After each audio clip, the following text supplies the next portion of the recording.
ప్రశాంత్ గారు నిరంజన్ గారు, యాక్చువల్లీ సంక్రాంతికి చాలా టఫ్ ఉంది, మీకు తెలుసు. సేమ్ డే మహేష్ బాబు గారు గుంటూరు కారం కూడా వస్తుంది 12th. సో ఇప్పుడు ఓపెనింగ్స్ మీద ఎఫెక్ట్ అవ్వచ్చు, బట్ మీరు టిల్ నో స్టిక్ అయి ఉన్నారు ఆ 12th. ఎందుకంటే బిఫోర్ 11th 10th పెట్టుకుంటే ఓపెనింగ్స్ బెస్ట్ వచ్చేవి కదా. ఎవరు ఓపెనింగ్స్ అండి? మీకండి ఓపెనింగ్స్. ఓకే.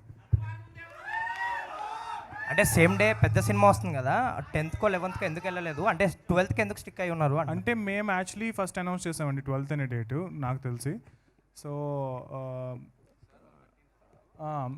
యాక్చువల్గా మేము 12th ఖాళీగా ఉంది అనుకునే మేము 12th అనౌన్స్ చేసాము. సో మేము అనౌన్స్ చేసిన తర్వాత మేము ఆల్రెడీ హిందీలో అక్కడ ఇక్కడ అంతా అగ్రిమెంట్స్ మొత్తం అన్నీ అయిపోయినాయి. సో మేము తర్వాత మళ్ళీ మారడానికి కూడా అవకాశం లేదు.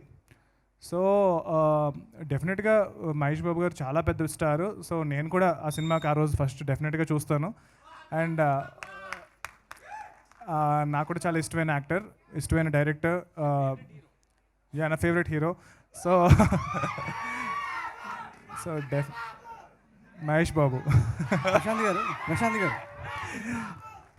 సార్, మనకు ఇప్పటివరకు ఇండియన్ సినిమాలో ఇలాంటి ఒకసారి ఫినిష్ చేసేస్తాను సార్. బేసికల్గా మా సినిమా ఫస్ట్ 1-2-3 డేస్ కలెక్షన్స్ మీద డిపెండ్ అయ్యే సినిమా కాదని మేము నమ్ముతున్నాం సార్. సో మా సినిమా అంటే చాలా ఎక్కువ రోజులు వెళ్తుంది అన్న నా నమ్మకం చాలా ఎక్కువ ఉంది మాకు కానీ ప్రొడ్యూసర్ కానీ సినిమా చూసుకున్నప్పుడు. సో ఈ సినిమాని ఒకసారి వచ్చి చూస్తారు, మళ్ళీ వచ్చి చూస్తారు, హనుమంతుడి కోసం మళ్ళీ వస్తారు. సో అలా మల్టిపుల్ థింగ్స్ ఉన్నాయి సినిమాలో రెండోసారి వచ్చి చూడడానికి. సో మా నమ్మకం ఏంటి అంటే కనుక ఈ సినిమా ఎక్కువ రోజులు ఆడుతుందని మా నమ్మకం. సో మేము Day 1 ఎన్ని థియేటర్స్లో రిలీజ్ చేస్తామన్నది క్వశ్చన్ కాదండి, ఫస్ట్ వీక్ అన్నది క్వశ్చన్ కాదు. సో ఎన్ని రోజులు మా ప్రయాణం సాగుతుంది అన్నది మా క్వశ్చన్.